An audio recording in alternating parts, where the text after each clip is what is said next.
ഞങ്ങൾ പൊട്ടുൽപുത്തൂരിലേക്ക് യാത്രയാവുക. അങ്ങനെ ഒരു സ്ഥലമുണ്ട്. കാര്യം എന്താ, ഒരു കുഞ്ഞ് ജനിച്ചു, അതുകൊണ്ട് അവിടെ ഒരു തൊട്ടിൽ കിട്ടാമെന്ന് നേർച്ച നേർന്നിട്ടുണ്ട്, അതിന് പോവുകയാണ്. ഒന്ന്, അഹ്ലുസുന്നത്തി വൽ ജമാഅത്തിന്റെ ആശയമനുസരിച്ച് അങ്ങനെ ഒരു നേർച്ചയുണ്ടോ എന്നുള്ള ഒരു ചർച്ചയാണ്. എല്ലാം മരത്തിലും പോയി തൊട്ടിൽ കെട്ടുന്ന നേർച്ചയൊന്നും ഇസ്ലാമിലില്ല. ഞാൻ പറയും, നമ്മൾ ചിന്തിക്കുക, ഇവിടെ ആരോടാണ് നന്ദി രേഖപ്പെടുത്തുന്നത്? ഇങ്ങനെ പല തലങ്ങളുമായി നമ്മൾ ബന്ധപ്പെടുത്തുക എന്നുള്ളതേ ഉള്ളൂ. ഗൗരവമായി നമ്മൾ ചിന്തിക്കും. ഒരു സന്തോഷമുണ്ടാകുമ്പോൾ പടച്ച തമ്പുരാന് നന്ദി രേഖപ്പെടുത്തലാണ് ഒരു വിശ്വാസിയുടെ ജീവിതത്തിലെ ഏറ്റവും വലിയ അത്ഭുത സിദ്ധി എന്ന് നബി മുഹമ്മദ് മുസ്തഫ സ്വല്ലല്ലാഹു അലൈഹി വസല്ലമ തങ്ങൾ പഠിപ്പിച്ചുവെങ്കിൽ, ജീവിതത്തിൽ ഒരു സന്തോഷം വരുമ്പോൾ പടച്ച തമ്പുരാന് ശുക്ർ ചെയ്യലാണ് ജീവിതത്തിന്റെ മാർഗമെന്ന് ശൈഖ് ജീലാനി തങ്ങൾ ഉൾപ്പെടെയുള്ള മഹത്തുക്കളായ ഔലിയാക്കൾ പഠിപ്പിച്ചപ്പോൾ നമ്മളൊക്കെ ഇന്ന് വേറെ എവിടെയാണ്? നമ്മളൊക്കെ ഇന്ന് വേറെയോ എവിടെയാണ്? ചിന്തിച്ചു നോക്കെ. രോഗമാണ്, കഷ്ടപ്പാടാണ്. ഇപ്പൊ കൈക്ക് രോഗം വന്നാൽ സ്വർണ്ണക്കൈ, വെള്ളിക്കൈ കൊടുക്കുക. ഈ ഏർപ്പാട് എവിടെ നിന്നാണ് ഇസ്ലാമിൽ ഉണ്ടായത്? ഗൗരവമായി ചിന്തിക്കുക. അജ്മീറിലൊക്കെ പോയിട്ട് കൈ കൊടുക്കുക. പല മക്ബറകളുണ്ട്. കൈ കൊടുക്കുക, കാല് കൊടുക്കുക, തല കൊടുക്കുക, ചെവി കൊടുക്കുക. നമ്മൾ ചിന്തിച്ച ഇത് എവിടെ നിന്നാണ്? ഏത് ഇസ്ലാമാണ് നമ്മെ ഇത് പഠിപ്പിച്ചത്? ഏത് ഇസ്ലാം? ഞാൻ പറയുന്നത് മുഴുവൻ കേട്ടതിന് ശേഷം മാത്രമാണ് വിലയിരുത്തൽ നടത്തേണ്ടുന്നത്. അതല്ലാതെ പകുതി മുക്കാലും കേട്ടിട്ട് പോയിട്ട് ഫിത്ന ഉണ്ടാക്കാനാണ് എങ്കിൽ പ്രയോജനമൊന്നുമില്ല. എനിക്കത് വലിയ വിഷയമല്ലാത്ത കാര്യമാണ്. ഇനിയിപ്പോ കാസർഗോഡ് മണ്ണിലേക്ക് അയാളെ കയറ്റണ്ട എന്ന് ഫത്ത് വന്നാലും അൽഹംദുലില്ലാഹ് അങ്ങനെ പ്രശ്നമൊന്നുമില്ല. ഞാൻ പറയുന്നത് നമ്മൾ നമ്മുടെ ജീവിതവുമായി തുലനം ചെയ്യുക എന്നുള്ളതാണ്.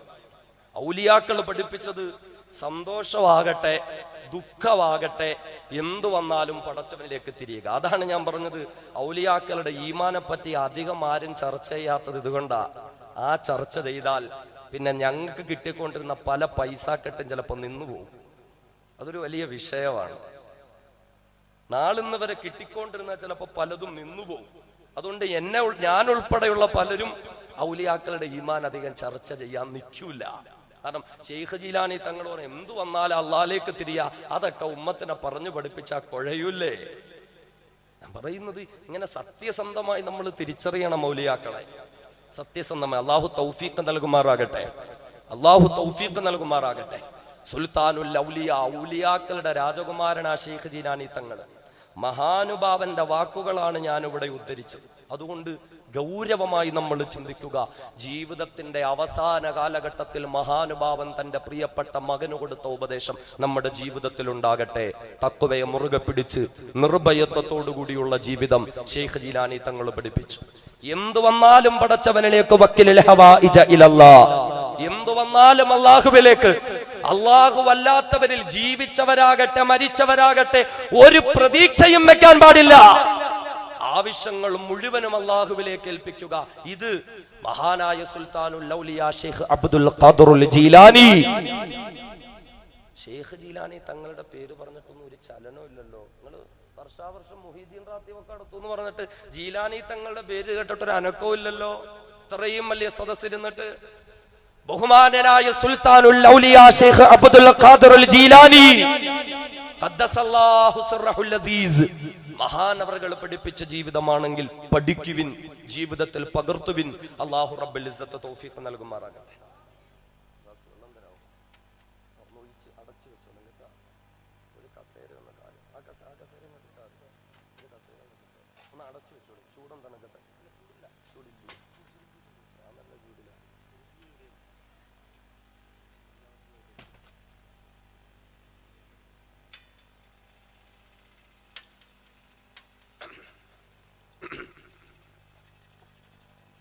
അള്ളാഹുവിന്റെ ഔലിയാക്കൾ വിശുദ്ധ ഖുർആൻ പരിചയപ്പെടുത്തി. ഞാനിത് ചില ഓർമ്മപ്പെടുത്തലുകൾ മാത്രം. ഔലിയാക്കളെ പറ്റി വളരെ വിശദീകരിച്ചുകൊണ്ട് സംസാരിക്കാൻ ആ ലോകമെന്ന് പറഞ്ഞാൽ വല്ലാത്തൊരു ലോകവാ. അതുകൊണ്ട് ഒരു ഓർമ്മപ്പെടുത്തലുകൾ മാത്രം നാം പഠിക്കാൻ വേണ്ടി അള്ളാഹുവിന്റെ ഔലിയാക്കളെ വിശുദ്ധ ഖുർആൻ രണ്ടാമത് പരിചയപ്പെടുത്തുകയാണ്. ഖുർആൻ പറയുകയാണ്, അല്ലാഹുവിന്റെ ഔലിയാക്കളെ ലാ ഇന്ന ഔലിയാ അല്ലാഹ് ലാ ഖൗഫുൻ അലൈഹിം വലാ ഹും യഹ്സനൂൻ അല്ലദീന ആമനൂ വകാനൂ യത്തഖൂൻ. ഇരുലോകത്തും യാതൊരുവിധ ഭയപ്പാടുകളും വിഷമങ്ങളും ഇല്ലാത്തവരത്രേ ഔലിയാക്കള്. അല്ലദീന ആമനൂ, യഥാർത്ഥ ഈമാനുള്ളവരത്രേ ഔലിയാക്കള്. രണ്ടാമത് ഖുർആൻ പറയുന്നു വകാനൂ യത്തഖൂൻ, വകാനൂ യത്തഖൂൻ, യഥാർത്ഥ തഖ്വയുള്ളവരത്രേ ഔലിയാക്കള്. തഖ്വയെ മുറുകെ പിടിച്ചുകൊണ്ട് ജീവിക്കുന്നവരാണ് ഔലിയാക്കള്. തഖ്വയ്ക്ക് വിരുദ്ധമായ ഒരു പ്രവർത്തനവും ചെയ്യാത്തവരത്രേ ഔലിയാക്കള്. തഖ്വയ്ക്ക് വിരുദ്ധമായ ചിന്തകളിലേക്ക് കിടക്കാത്തവരത്രേ ഔലിയാക്കള്. തഖ്വയ്ക്ക് വിരുദ്ധമായ ഒരക്ഷരം പോലും മൊഴിയാത്തവരത്രേ ഔലിയാക്കള്. അല്ലാഹുവിന്റെ ഖുർആനാണ് വകാനൂ യത്തഖൂൻ, യഥാർത്ഥ തഖ്വയുള്ളവരത്രേ ഔലിയാക്കൾ. ഇന്ന ഔലിയാഉഹു ഇല്ലൽ മുത്തഖൂൻ. ഖുർആൻ പറഞ്ഞത് തഖ്വയില്ലാത്തവർ ഔലിയാക്കളല്ല എന്നാണ്. ഔലിയാക്കളല്ല എന്ന വിശുദ്ധ ഖുർആൻ. ഹബീബായ മുത്ത പറഞ്ഞത് ഔലിയാക്കളെ തഖ്വയുള്ളവരാണ്. ഹുമുൽ മുത്തഖൂൻ അയ്യൻ കാനൂ വഹൈസു കാനൂ.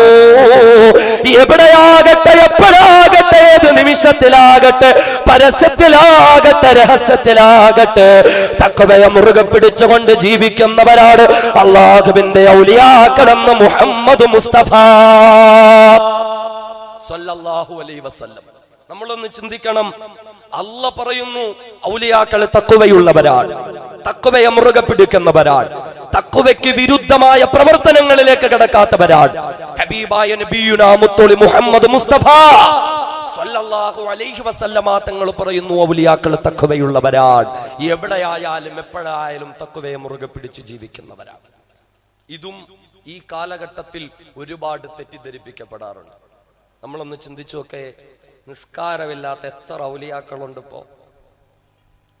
നിസ്കാരമില്ലാത്തവര്, പെണ്ണുങ്ങളെ പരസ്യമായി മുസാഫഹ ചെയ്യുന്ന, മുആനക ചെയ്യുന്ന ഔലിയാക്കള്. ഇപ്പൊ വാട്സാപ്പിൽ കൂടെ 2 വീഡിയോ കിട്ടി. കാണുമ്പോഴൊക്കെ ഭയങ്കര അല്ലാഹ് നല്ല വെളുത്ത് തുടുത്ത് ഇതേപോലെ ഷാളും ഒക്കെ ഇട്ട് ജുബ്ബൊക്കെ ഇട്ട് ബറക്കത്തിന് വേണ്ടി വരുന്നവരൊക്കെ മ്യൂസിക്കുള്ള പാട്ടിട്ട് ഡാൻസ് കളിച്ചോണ്ട് വേണം വരാൻ. വലിയ ഭയങ്കര എത്ര ശിഷ്യഗണങ്ങളാ മുമ്പിലേക്ക് വന്നിട്ട് പെണ്ണുങ്ങൾ, പ്രായപൂർത്തി എത്തിയ പെണ്ണുങ്ങളെ ഉൾപ്പെടെ കെട്ടിപ്പിടിക്കുക ബറക്കത്തിന് വേണ്ടിയിട്ട്, അല്ലേ? എന്നിട്ട് ഇങ്ങനെ ബറക്കത്ത് തീരുന്നില്ല. നെറ്റിയിലും മുത്തി, പിന്നെ ഇങ്ങനെ കയ്യിലും മുത്തി മുത്തി മുത്തി തീരുന്നില്ല അങ്ങോട്ട് ബറക്കത്ത്. വെറും ചൂഷണം.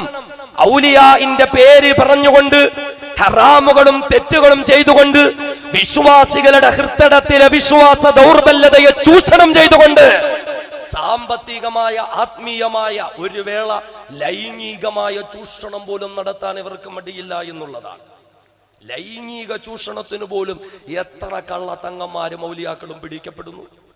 നിസ്കാരം പോലും ഇല്ലാത്തവർ, നിസ്കാരം പോലും ഇല്ലാത്തവർ, നിസ്കാരമില്ലാത്തവരെങ്ങനെ ഔലിയാക്കളാകും?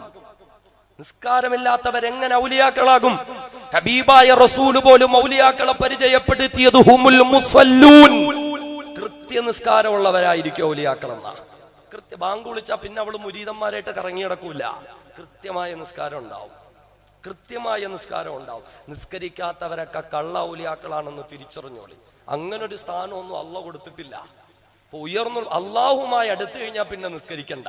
അതെന്ത് വലിയ, അതെന്ത് വിലായത്തിന്റെ പദവിയ എന്ന് മാത്രമല്ല, നിസ്കാരമില്ലാത്തവർക്കുള്ള ശിക്ഷയെ പറ്റി അള്ളാന്റെ ഹബീബ് പഠിപ്പിച്ചപ്പോ അവിടെ അള്ളാന്റെ റസൂല് പറഞ്ഞൊരു കാര്യവാ, ലൈസ ലഹു ഹഖ്ഖുൻ ഫീ ദുആഇ സാലിഹീൻ.